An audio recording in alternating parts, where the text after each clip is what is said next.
Level کی کوئی بھی آپ کو سہولت اور اپرچونیٹی نہیں ملی، اس سے 2 گنا کم، 10 گنا کم، 20 گنا کم بھی نہیں ملے گی۔ میں جو اس آدمی کی کہنے کو جانتا تھا، اس نے کہا پھر بھی کوئی بات نہیں ہے، ساری عمر کمایا ہے۔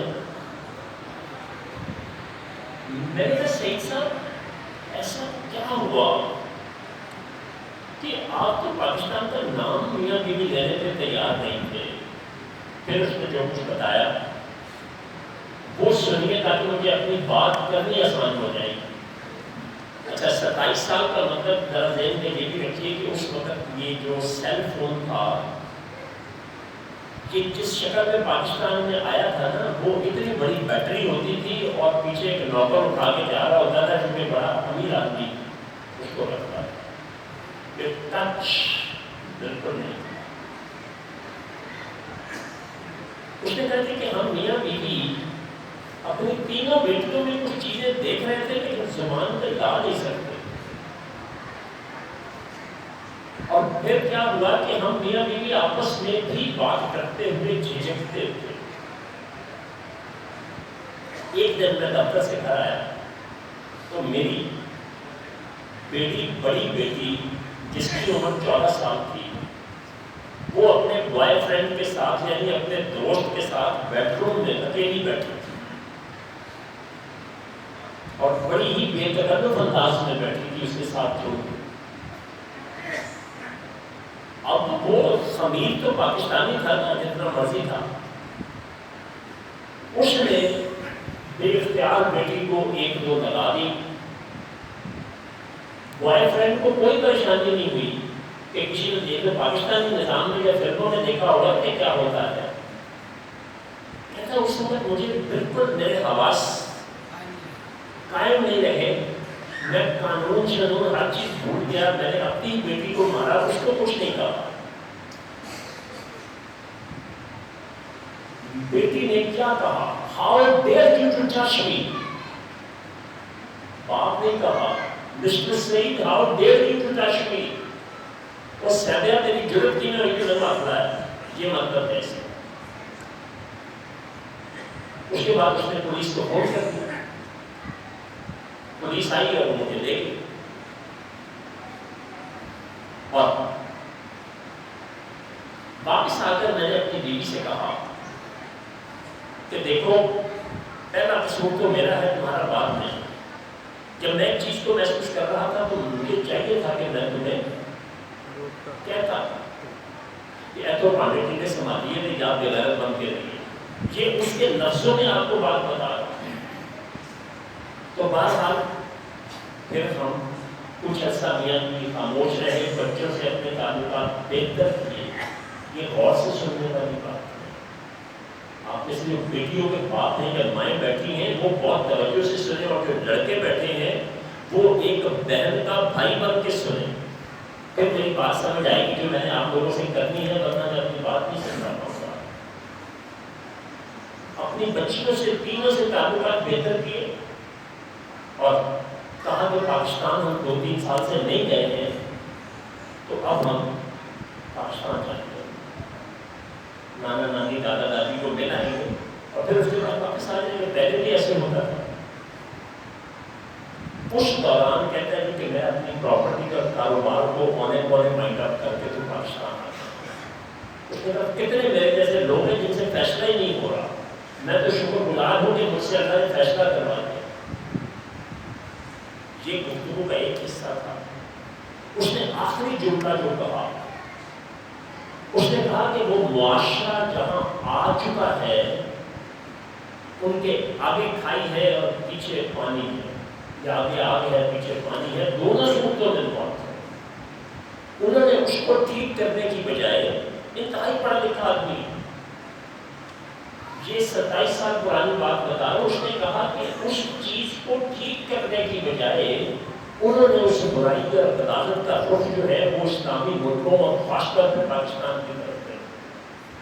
وہ کہتا ہے شاید آپ ابھی میری بات نہ سمجھ سکیں، لیکن آنے والے 5, 10, 15 سال میں، 20 سال میں آپ کو میری بات کی صداقت معلوم ہو جائے گی۔ اور آج اس کی بات سے پتہ نہیں کہ صاحب کہاں ہے،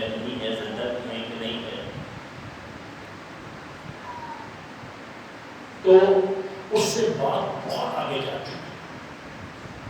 اب میں آپ کو تاریخ میں لیے چلتا ہوں. سلطان صلاح الدین ایوبی کا نام آپ میں سے کسی نے سنا؟ کسی نے کبھی سوچا تک نہیں ہوگا کہ یہ شخص کس کی اولاد ہے.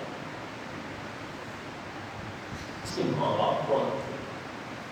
وہ لڑکا لڑکی جس کے نکاح کے سلے میں یہ پیدا ہوا اس کا واقعہ سننے سمجھنے پڑھنے اور ایمان کو روشن کرنے والا اس شخص اس جوڑے کی اولاد ہے. ساری عمر یہ شخص حج نہیں کر سکا. پتا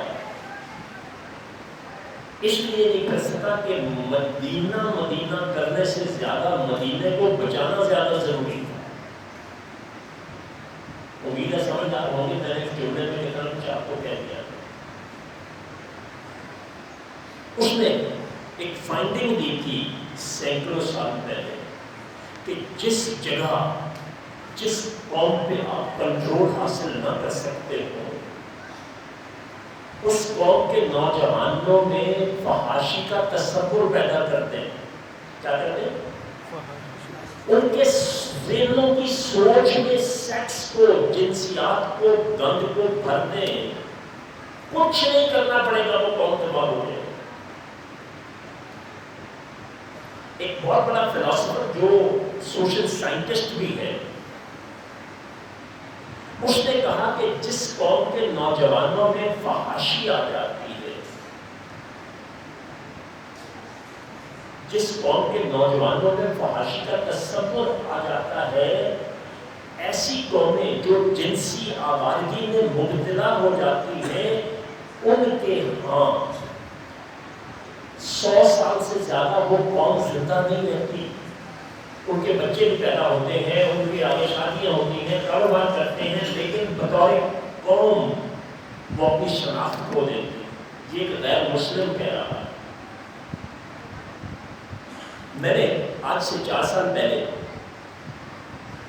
ایک ایسے حساس ادارے میں جانا تھا خواتین کی ٹریننگ کے لیے تاکہ وہ جنسی آوارگی سے بچ کیسے سکیں اور اپنے اوپر ہونے والے جنسی معاملات میں سے کیسے محفوظ رہیں.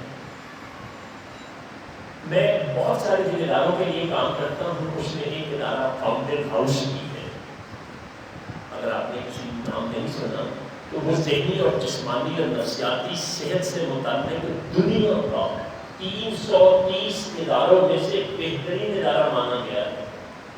پوری دنیا میں 330 فاؤنٹین ہاؤس ہیں. سب سے پہلا 1944 میں امریکہ میں بنا تھا، پھر بنتے 1971 میں پاکستان میں بھی بنا، اور پاکستان میں 3 اس نام کے ادارے. وہاں کی ماہرین نفسیات کو میں نے کہا کہ میں نے یہ کام کرنا ہے، اس کے لیے اگر تم میری مدد کرو گی تو میں ہوا کی بیٹیوں کو، بہت ساری لڑکیوں کو گناہ کی زندگی سے بچا دوں گا. تو مجھے قرآن و حدیث نہیں چاہیے، مجھے وہ سائنٹیفک اسٹڈی چاہیے جو تم نے پڑھی ہے. قرآن و حدیث مجھے تم سے زیادہ آتا ہے. انہوں نے جو کچھ بتایا وہ کتنا خوفناک تھا، وہ سنیے تاکہ میری اگلی بات اور آسان ہو جو آپ کو اصل پیغام دینا چاہتا ہوں. انہوں نے کہا کہ سر ذہنی عیاشی، عملی عیاشی سے بہت زیادہ خطرناک ہے جو ہماری سائنس ہمیں بتاتی ہے. زنا کا عمل کرنا اور زنا کو تصویروں میں دیکھنا، سوچنا یا اس کے بارے میں پڑھنا، میں شاید اس سے زیادہ مناسب لفظ استعمال اور نہ کر سکوں، وہ کہیں زیادہ خطرناک ہے عملاً ایسا کام کرنے سے. اس کی پھر انہوں نے مجھے بہت ساری وجوہات بتائیں. جتنے دیکھیں، اگر آپ مجھے بے شرم کہنا چاہیں تو خوشی سے کہہ سکتے ہیں کاش اس امت اور قوم کی بیٹیوں اور بیٹوں کو میری بات سمجھ آئے. بالکل جو بھی چاہے گئے.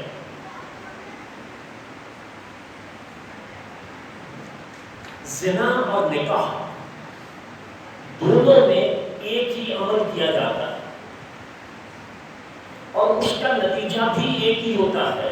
لذت ملتی ہے اور دعا اولاد آتی ہے، بچہ پیدا ہوتا ہے، لیکن آپ جس دین سے تعلق رکھتے ہیں اس نے نکاح کو عبادت کہا اور نکاح کو، زنا کو بدترین گناہوں میں شامل کیا۔ آپ میں سے جو لوگ حدیث کے استاد ہیں لیکن ساتھ عربی بھی سمجھتے ہیں، تو نکاح کے بارے میں آپ صلی اللہ علیہ وسلم کا لہجہ جو ہے نا وہ آسان اور آرام والا نہیں تھا۔ آپ نے فرمایا النکاح من سنتی۔ اب آپ نے دیکھا میرے لہجے میں کیا پایا، وہ میری یا میری، یہ میری چیز ہے، میری سنت ہے، الف لام ڈالتے ہیں تو وہ اس میں معرفہ بن جاتا ہے۔ ہم نے نکاح کو مشکل سے مشکل اور زنا کو آسان سے آسان کر دیا ہے۔ آج بہت ساری طلاقیں اور خلا ہونے کی بڑی وجہ ذہنی عیاشی ہے، جو کچھ آپ اس پہ رہا۔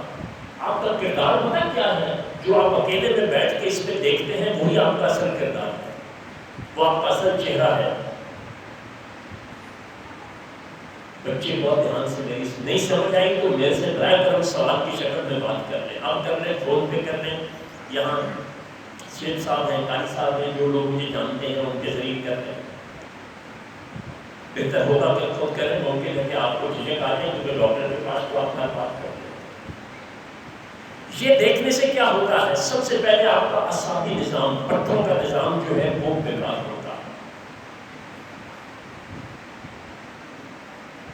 اچھا یہ بڑی عمر کے لوگ بیٹھے ہیں نا، 40 سال سے زیادہ عمر والے، ان کو میری بات تھوڑی سی مشکل کیا شاید لگ رہا ہوگا کہ یار یہ بتا کیسی فضول گفتگو، مسجد میں ایسی باتیں کرنے کی، میں ان کو بتانے لگا ہوں کہ وہ 10 سال یا 11 سال کا بچہ اور بچی اور اس سے تمام بڑے سیکس کے بارے میں، زنا، نکاح اور اس میاں بیوی کے، عورت اور میاں بیوی تو خیر بڑی عام چیز ہے، عورت اور مرد کے تعلق میں جو کچھ جتنا زیادہ وہ جانتے ہیں آپ نہیں جانتے، یہ بھول جائیں گے آپ کے بچے بڑے شریف زادے۔ تو اس میں جو کچھ آپ دیکھتے ہیں گناہ ثواب کو اپنی جگہ پر ہے، ہمارے اعصابی نظام کو یہ متاثر کرتا۔ ننگی اور گندی فلمیں دیکھنا، گندی باتیں سوچنا، پڑھنا، آپ کی مینٹل فیکلٹیز آف کریٹیوٹی جو آپ کے اندر قدرت نے تخلیقی صلاحیتیں رکھی ہیں، سوچنے سمجھنے کی طاقت، بہتر فیصلہ کرنے کی طاقت، نئے نئے کام کر کے بہترین نتائج حاصل کرنے کی طاقت، مشکل حالات کا مقابلہ کرنے کی طاقت، یہ ساری چیزیں یہ ننگی اور گندی فلمیں اور تصویریں جو آپ دیکھتے ہیں اس سے یہ چیز چھین لیتی۔ اب اتنا ٹائم نہیں کہ وہ ساری سائنٹیفک اسٹڈیز دیکھیں، یہ بڑا مشکل کام تھا ان لڑکیوں کے لیے جو ٹیچرز ماہرین نفسیات تھی، ان کے لیے بڑا مشکل تھا۔ ایک تو میں ان کا ڈائریکٹر اور دوسرا ایسی گفتگو، تو میں نے ان سے کہا تھا کہ تم جتنی بے شرم ہو کے میرے سے بات کرو گی کھل کے، مجھے اتنی ہی آسانی ہوگی اس پیغام کو لوگوں کو دینا۔ تو اس لیے اس کے بارے میں بڑا گناہ کی بات تو ہمیں پتہ ہی پتہ ہے، اس کے باوجود یہ ہم کیوں کرتے ہیں اور پھر اس کا نتیجہ کیا نکلتا ہے۔ میں مسلمان ہوں اور اللہ کرے کہ میرا خاتمہ بھی ایمان پر ہو۔ عیسائیوں کے ہاں جو گناہ کا تصور ہے نا، وہ اسلامی تصور نہیں ہے، سائنٹیفک تصور ہے۔ ہم ارادہ کرتے ہیں جہاں سے اب نکلیں گے تو فضول کام کریں گے، گندا کام کریں گے، کو چوری کریں گے، کسی کو ماریں گے، کسی کو کچھ کریں گے، تو آپ کو گناہ ہوگا۔ جی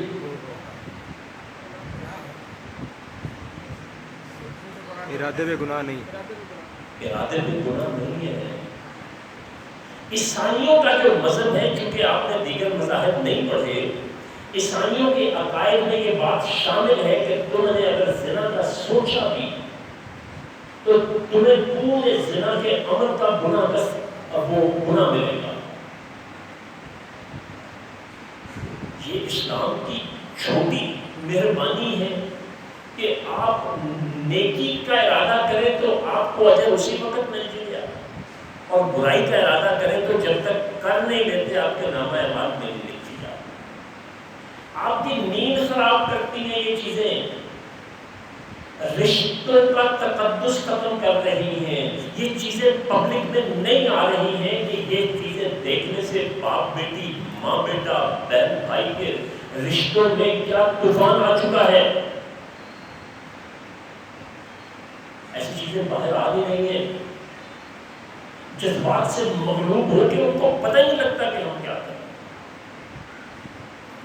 تعلیمی ان کے معاملات متاثر ہوتے ہیں، تخلیقی ان کے معاملات متاثر ہوتے ہیں، رشتے ان کے متاثر ہوتے ہیں۔ عمر کا کچھ حصہ ایسا ہوتا ہے کہ جہاں کچھ پتہ نہیں لگتا، جو مرضی کر لیں، لیکن جو شادی شدہ زندگی جب شروع ہوتی ہے، جو کچھ فلموں میں دیکھا ہوا ہوتا ہے، لڑکے لڑکیاں میاں بیوی وہ کچھ کرنے کی کوشش کرتے ہیں، وہ سب نقلی ہوتا ہے، وہ اصلی نہیں ہوتا۔ اب وہ چونکہ اتنا گند دیکھا ہوا ہوتا ہے، یہ میں ان شریفوں کی بات کر رہا ہوں جنہوں نے پہلے برائی نہیں کی، وہ جو کچھ فلموں میں دیکھتے ہیں، جب میاں بیوی کے تعلق میں آگے عملی طور پر وہ کرنے لگتے ہیں تو وہ ویسے نہیں ہوتا، اس سے تعلقات میں بگاڑ آنے لگتا ہے، گھروں کی زندگیوں میں بربادیاں، وہ باتیں چونکہ اصل بات کوئی بھی نہیں بتا رہا۔ میرا چونکہ پیشہ کاؤنسلنگ بھی ہے، کاؤنسلنگ ہوتا ہے کہ آپ لوگوں کو بٹھا کے ان کی چیز سن کے ان کو پھر میڈیکل کے پوائنٹ آف ویو سے جس طریقے سے بھی اس کا حل دینا ہو وہ دیتے ہیں۔ تو یاد رکھیے، اگر اپنی ان چیزوں پر قابو نہیں پایا آپ نے تو نوجوانوں یاد رکھو، جن ذہنی اور جسمانی بیماریوں میں جاؤ گے، جو رشتوں کی تباہی آئے گی اگلے آنے والے 5-10 سالوں میں، ابھی جو برائی ہو رہی ہے نا وہ باہر نہیں آ رہی، لوگ اس کو چھپا ڈالتے ہیں، گھر کے اندر ماں باپ چھپا لیتے ہیں کہ اپنی بیٹی یا بیٹے کا کیا کریں، لیکن پھر ہر چیز کی ایک حد ہوتی ہے، اس سے باہر نکلنے کی تو بہت رہتا ہے۔ جس دن ان ماہرین نفسیات لڑکیوں نے مجھے، جو ٹیچر وہاں کی وہ تھی سائیکیٹرسٹ، انہوں نے مجھے جب وہ چیزیں بتائیں اور جو کچھ بتایا، جتنی مجھے حدیث رسول صلی اللہ علیہ وسلم الحیاء من الایمان جتنی اس دن سمجھ آئی، اس سے پہلے کبھی آئی نہیں تھی۔ اس دن اس حدیث کا مفہوم کہ جو ایمان ہے وہ تو حیا کے بغیر ہے ہی نہیں، تو اس کا مطلب کیا ہے؟ جو بندہ حیا نہ کرے، وہ جو مرضی کرتا پھرے، یہ آپ نے کیوں کہا؟ آپ زندگی کے ہر شعبے میں ناکام ہوتے چلے جاتے ہیں، کیوں؟ کیونکہ آپ کی ساری ذہنی صلاحیتیں اس برائی کو دیکھ